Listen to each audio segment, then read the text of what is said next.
د روان افغان ګروپ یوټیوب چینل قدرمنو لیدونکو په سلامونو او نیکو هیلو مو هرکلی کوم. خوشحاله یم چې زه تواب خان احمدزی یو ځل بیا د یو ښاري راپور په وړاندې کولو سره یعنی زیري په وړاندې کولو سره ستاسو په درانه خدمت کې یم. قدرمنو لیدونکو کابل ښار کې نن دوشنبه داسې د کرکټ په لوبو کې افغانستان پاکستان ګټلی ده.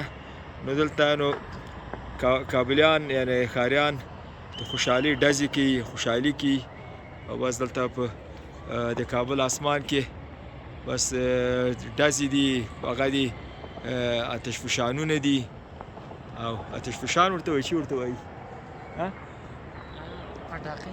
پټاقۍ ولي. نو سخته خوشحالي ده د دوی دا ارمان و چې څه وخت دوی هغه پاکستان په کرکټ کې وګټي. نو دا ورې وګټله. نو تاسې قدرمنو لیدونکو د دې لیدلو نه خوند واخلئ. زه نور خبرې نه کومه.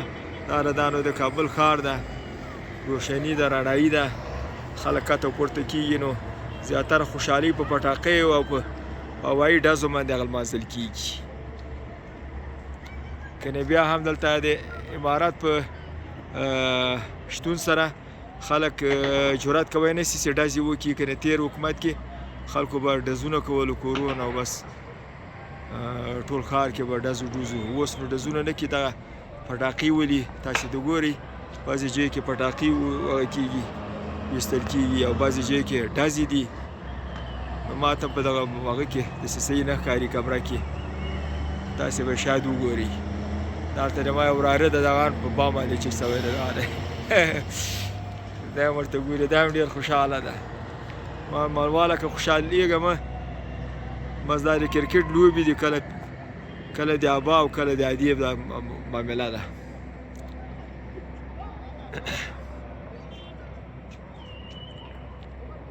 نو یو 15-16 دقیقې مخکې سختې خوشحالي ډزې وې او فشنګونه ول.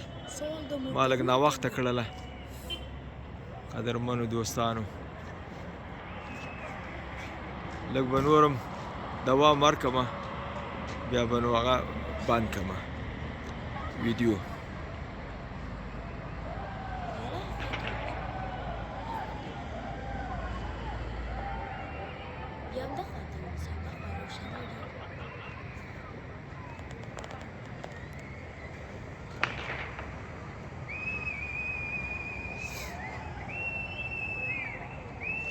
خبره کې خبره کې نه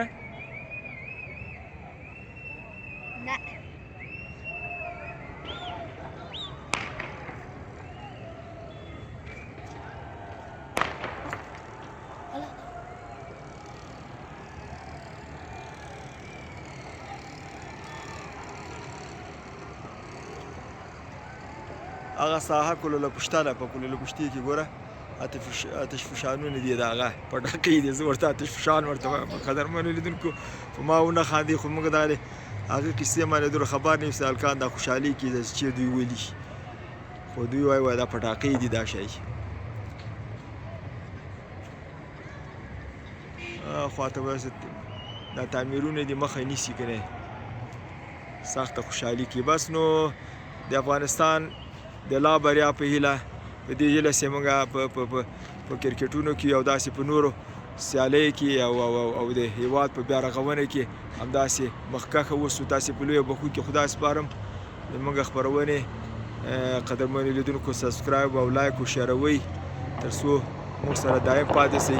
تاسې ته به ډېر خوندور معلومات موږ په خپرونو کې درکوو. الله مو مال شه، کامیاب اوسئ.